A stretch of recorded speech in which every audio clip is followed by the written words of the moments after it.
koordinat kartesius. Kalian ada yang sudah tahu apa itu koordinat kartesius? Nah, dari pembelajaran ini tujuannya itu adalah agar kalian itu dapat memahami dan menggunakan sistem koordinat untuk menentukan serta menggambarkan letak suatu titik secara tepat. Kita langsung saja masuk ke materi yang pertama.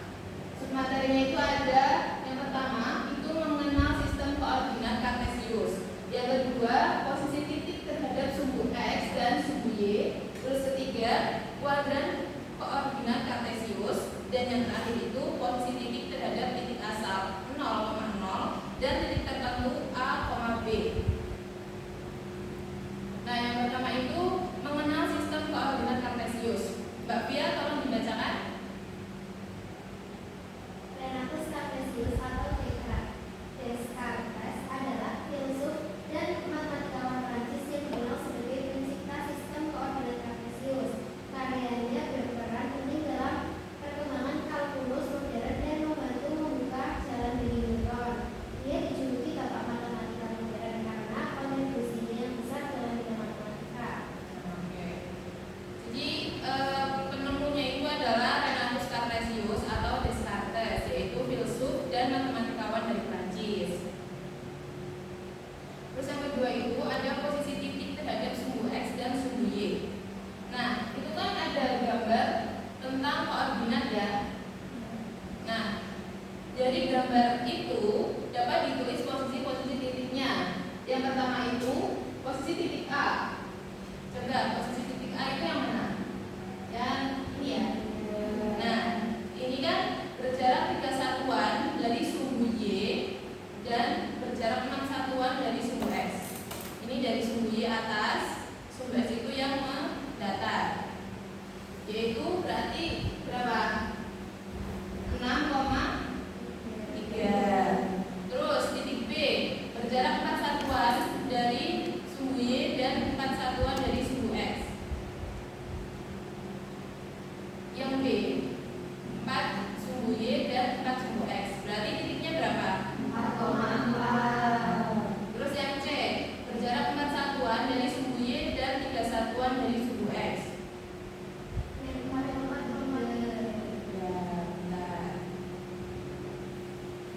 Terus ada kuadran koordinat kartesius. Nah, koordinat kartesius ini dibagi menjadi 4 kuadran. Yang pertama itu kuadran 1, yang kedua kuadran 2, ketiga kuadran 3, dan keempat kuadran 4. Nah, Mbak Desita, coba dibacakan yang kuadran 1 sampai 4. Itu tandanya apa?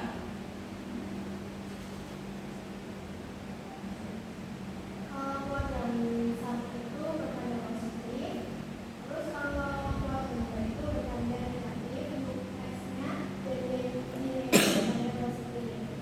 Untuk kuadran 3, X dari nilai itu bertanda negatif. Dan kuadran 4 itu X-nya bertanda positif, dan Y-nya bertanda negatif. Itu ya, jadi kalau kuadran 1 itu positif-positif, kuadran 2 itu negatif positif, kuadran 3 itu negatif semua, terus kuadran 4 itu positif negatif. Nah, selanjutnya ada posisi titik terhadap titik asal 0,0. Nah, posisi titik asalnya itu pusatnya yaitu pos utama ya, 0,0. Nah, kalau dari pos utama kita ke pos 1 itu berapa? Dan 5 satuan ke atas. Berarti berapa? Terus kalau pos 2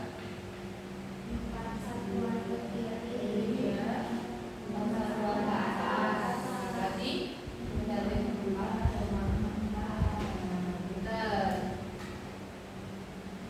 terus yang terakhir itu ada posisi titik terhadap titik tertentu, yaitu titik A, B. Nah, misalkan posisi titiknya itu titik pasar. Titik pasar kita jadikan sebagai titik pusat. Nah, pos 3-nya itu berarti berapa? Nih.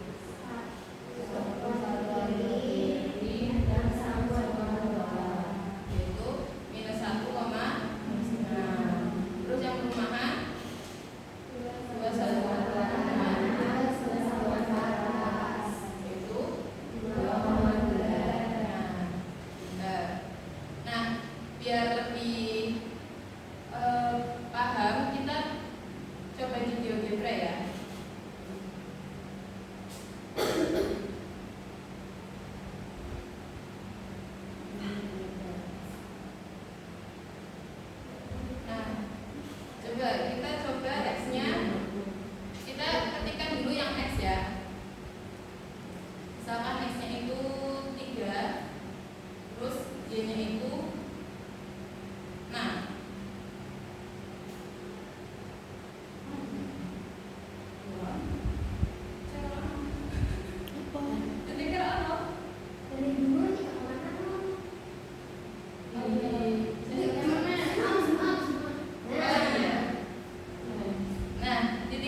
3,6.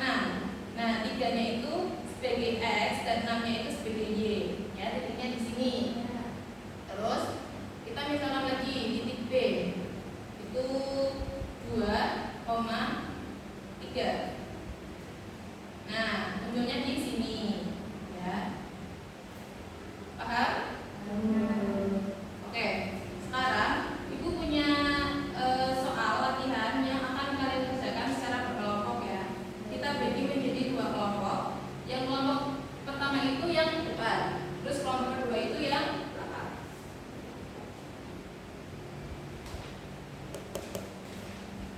Nah, nanti kalian kerjakan 2 soal itu, terus maju. Ya, yang pertama itu membacakan hasilnya dan yang kedua itu yang satunya menuliskan di geometri. Paham? Coba kerjakan.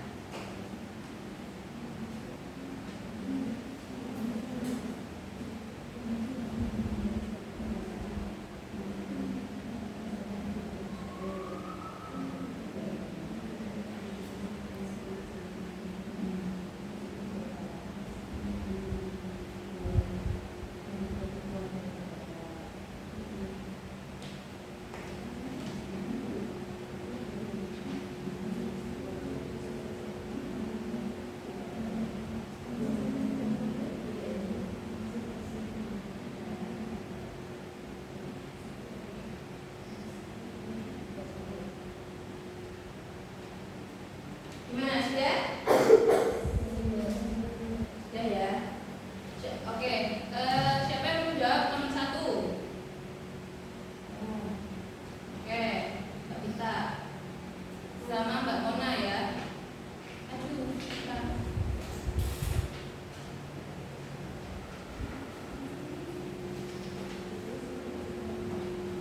Di geometrinya terus yang satu membaca.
sangat mudah kan? Oke, jadi kesimpulannya ya, pada materi kita ini kita telah mempelajari berapa sub? Yang pertama,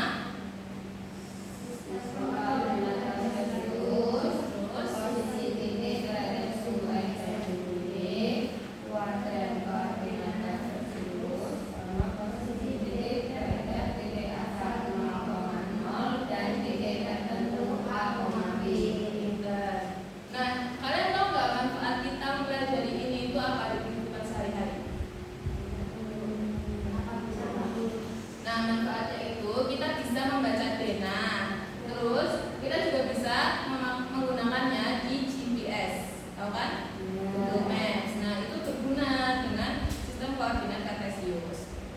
Oke, sebelum Ibu menutup materi, Ibu ada tugas RKPD yang sudah Ibu share, nanti kalian kerjakan ya. Minggu depan kita bahas. Baik, sebelumnya kita berdoa dulu. Mbak Mona, silakan pimpin berdoa.